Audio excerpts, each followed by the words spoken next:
Hello, it's 7 o'clock. Time to get started. Time to learn how to catalyze your career.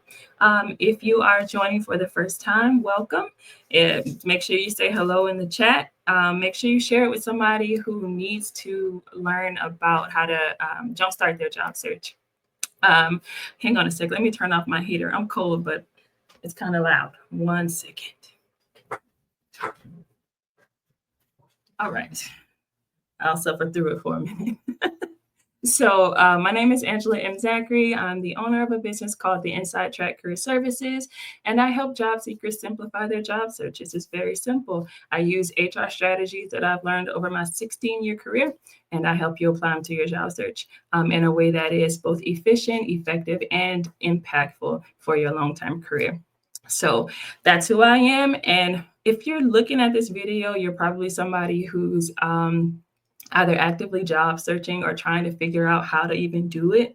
And I know there's a lot of stuff online that can make it feel more complex, more serious than it really has to be. And it is a serious matter for certain, but it's not as difficult as people make it out to be. And so I'm just here to simplify it for you using those real life strategies that HR folks like myself use every day, and that we hope to see other people use, but we don't often see it. So I want you to be able to use those strategies to make your job search simpler, easier, quicker. So today, obviously it's a holiday, so happy MLK Day. And I honestly wasn't even gonna go live today because I feel like, it's a holiday, right? We're supposed to be out doing our service. We're supposed to be spending time with family and reflecting. But it was interesting because earlier today, my family and I were watching a video of Dr. King's I Have a Dream speech. And it's interesting watching it as an adult. And I watched it several times, and I definitely watched it a whole lot as a kid, but it did not click to me the importance of the situation. It didn't click to me as a kid how important it was. And then I watched it today, and of course I'm realizing, oh, this is really important. This is impactful. But then as I'm thinking, I'm not gonna go live today and talk about careers because this is not a day about careers, right? It's not about jobs. The camera panned to a man who had a hat or a sign that said equal employment. And I thought, oh, there's so much that goes into our careers, that even this moment had to do with jobs and careers. And so that's the moment I decided I'm just going to go live today and talk about it. And so the topic for today is job searching in the face of opposition. It's about how to keep going with your job search when it looks like it is not working, because as all those thousands of people did, um, they were absolutely facing opposition to even be out there, but they did it. And so this is not nearly as heavy as what they were experiencing in that time, but I think it does still matter because anybody you meet is probably either working or will work or has worked before. So it matters to all of us, whether we give it that level of weight in our lives or not. And so I don't want to let this pass without kind of sharing in that and making it more clear how you can job search in the face of all this opposition. And if you're on LinkedIn or Instagram or anywhere, really, there's so much news about how the job market is tough, and I completely understand it. I mean, I am a job search coach, so I understand that. But I always say opposition is data, right? Back then, there were laws that were preventing people from getting equal employment or from getting employment at all. And while we still have those types of underlying causes now, a lot of people, I believe, are not getting the opportunities they want because they don't have the understanding of these systems. Now, these systems definitely exist, and while they aren't racially motivated necessarily, they do exist. And because people don't understand these systems and they don't understand how to read into this opposition, how to get data out of it.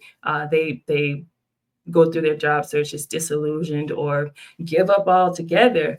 And I don't want that for you all. So I'm going to talk about three areas where you might be seeing opposition in your job search, and then what it means and what to do about it. So the first is you're not getting interviews, right? That's like the first sign that there's a problem in your job search. You're not getting interviews because you kind of need to get an interview usually to get a job. And so, what might it mean if you're not getting an interview? So, if you're not getting interviews, that means no one's talking to you, not having the opportunity to talk to someone. So, that means your resume is an issue, your online persona is an issue, and that means like LinkedIn. It could mean Facebook, anywhere that they can find you online. There is something that is an issue there. It could be your job application is just not rising to the standard that they're looking for. And so a lot of people will, say, I've applied to 500 jobs, and maybe you have applied to 500 jobs, but if you have not gotten 500 interviews, then there's something that is going wrong in that process of applying. And so maybe your resume doesn't align with what they're looking for. It could be something as simple as a typo. Let's be honest. It can be something as simple as a typo, but on a broader scale, it could be that your resume does not speak to the role that they're looking for or the solution that they're trying to find in the market.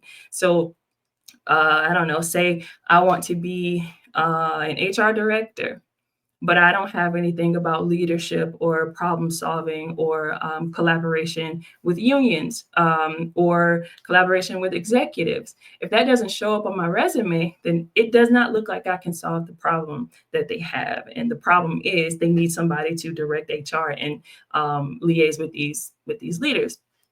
If I don't have that on my resume, they're not going to see that solution. And so my resume will not yield the interview in most cases. If I know somebody, that's great, but that's networking. That's not how most people honestly get their roles. And when I say that because you can network a lot. If your resume and your persona don't follow what the person who's recommended you has said about you, it is harder for you to get the role that you're looking for, because what they say about you and what you present can often be two different things. I've seen it myself. And so, yes, you can network, but your persona and the materials that you come with have to align as well, or you might not get that interview. And then with the job application, I see a lot of people who say, "Oh, I'm not going to fill out this application," and I've said this before to my clients and even on here. The job application, some are unnecessarily difficult, yes, but that is an opportunity for you to use that free space to brag on yourself. I say it all the time. There is no rule that says you have to copy and paste your resume. In fact, they say don't copy and paste your resume if you have not noticed. And that is your time to talk yourself up. So if your job application isn't doing that, then that is another area where you might be falling short and not being able to get that interview. So not getting the interview, as annoying as it is, that is data to tell you what's wrong. That is data that tells you there's something on the front end of your job application process that is not working and you need to fix it. All right. Number two, so you're getting interviews, but you're not getting any offers. There are a few reasons for that too. So it could be there's something that is happening before you get that interview. So maybe when you talk to the recruiter or something like that, maybe they've seen somebody else that they wanted to talk to more. Could be during the interview. So during the interview, you're doing something or saying something that does not align with what they're looking for, or frankly, that just gets on their nerves because that happens too. And then maybe after the interview, there's something that has changed, but there was something that happened around that interview. Even if it's not something that you actively did, it could simply be that there was somebody who they liked more, right? And so what that means is your interview did not impress them as much as another person. It could just be that. It could be your background is distracting. It could be you didn't show up on time or you weren't dressed professionally. And there's a lot of room for first impressions, good or bad, in this area. But the fact is, this is data for you to use to understand what's going on in your job search, right? It's not for you to be upset about it, right? And I get that desire to hold on to it, and because offense is a strong drug. But um I want you to resist that urge and use this information as data, right? So if somebody doesn't like the way you answered a question or whatever, or you think they don't like you, fine, on to the next. I always tell my clients, on to the next. They don't like you, fine, on to the next. Because dwelling on that will not get you a job. I've never seen it happen. So move on to the next. But also during the interview, so I'll stick to during the interview now. Are you presenting the person that they saw on paper? So if I'm applying for that HR director job, like I said, and the person that I show on paper is a leader, is a collaborator, all that jazz, a great listener, yada, yada, yada. And the person that arrives is scared to speak or doesn't know how to engage with the panel that they're talking to, can't answer questions about times when they've led anyone. That is a disconnect that is going to happen during the interview, and they're going to notice it during that interview because they're going to be obviously listening, asking questions, taking notes, and then after that they're going to talk. They always talk after. If this is a panel, they're going to talk about their observations about you, and if the person that you were on paper does not align with the person that they see in front of them, they will notice, and that will usually result in you not getting past that interview stage.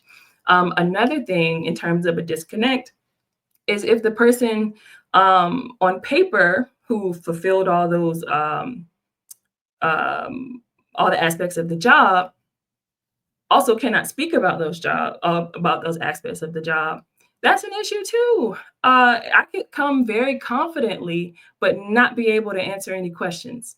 That's not smart, and it gives off you outsourced your job application or your resume. So you want to not only show up as a person on paper, but also show up as a person who understands how to help them with whatever issue they've got, whatever gap that they're trying to fill. So the person on paper shows up to the interview and is what they need. You're more likely to get that call back, or whether it's a second interview or an offer, you're more likely to get that because the more you stack up those points with them, and I talk about this in my webinar, but the more you stack up these points in these certain areas, the more likely they are to want you.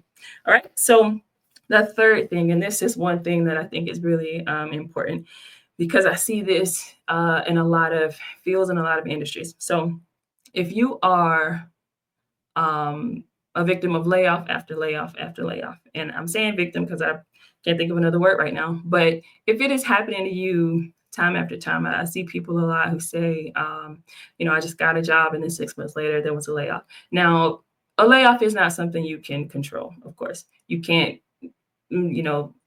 usually know what's going to happen with an employer when you start there. Now, there are ways you can look it up. You can look at the industry and see what's going on there. But if you did not do that and you're ending up in these situations, it could be a couple of reasons. And I just mentioned them.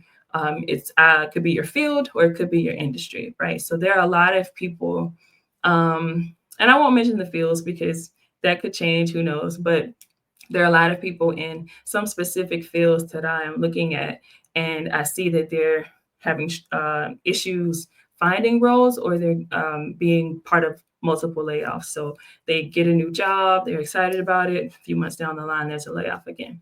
And this happens a lot because either your field is not in demand or your industry is struggling. So a field and industry are two different things.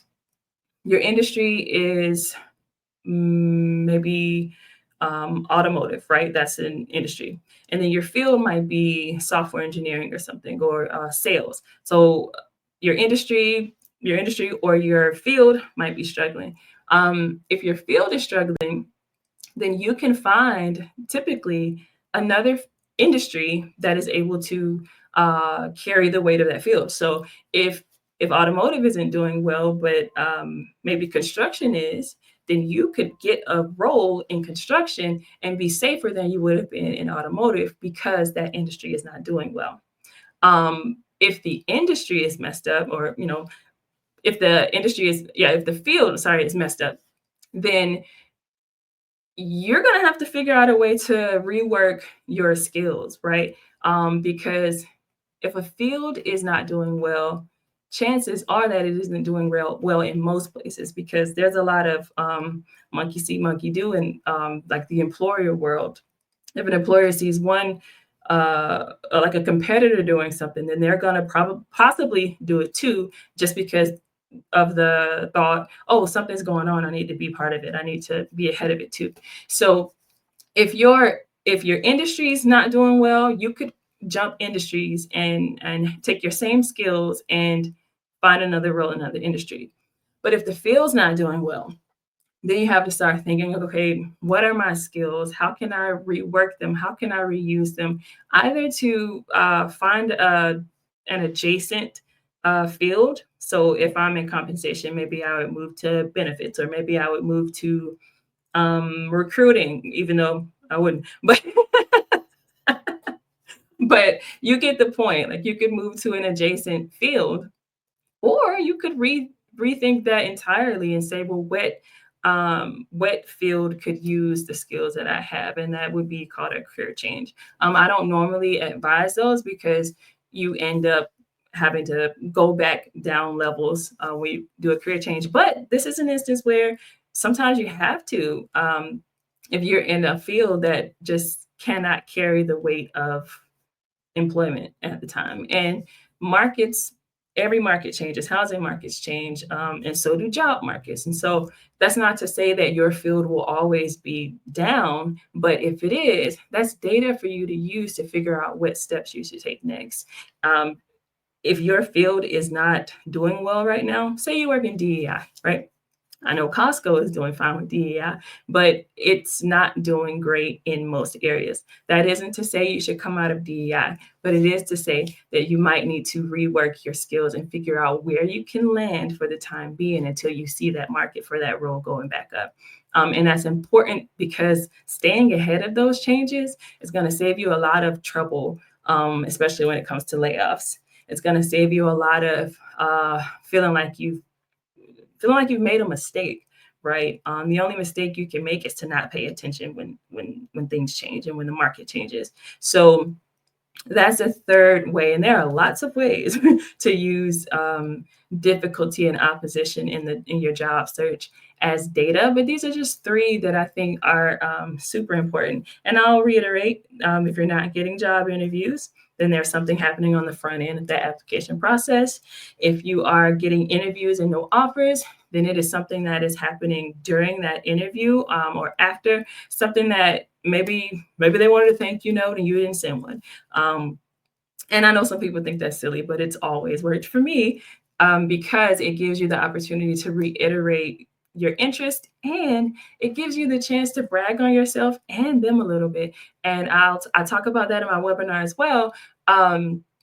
It gives you the opportunity to brag on yourself and them, and it reestablishes that connection. But anyway, that's for the info session, not for right now. And then the last is layoffs being kind of part of your overall career story. I know it happens, but when it's happening over and over again, performance aside, because that could be an issue as well. But outside of that, it can be your industry or your field that are struggling, and you're going to have to figure out a way to refocus your goals to find something that is more stable until the area that you're in changes or turns around. So that is my take on job search in the face of opposition. I think it's important for us all to remember that the perfect job is not just going to show up. It's not going to fall in our lap. And quite frankly, if it is the perfect job, it's going to take some doing to get it. And so I'm here to help you do that. This Saturday, the 25th at 3 p.m., we're going to have an info session from Stuck to Promoted. And it's going to be about all these systems I just talked about and all the details about them that can help you simplify your job search and stop spinning your wheels all the time when it comes to figuring out what employers want to see. They really just want to see the same things all the time.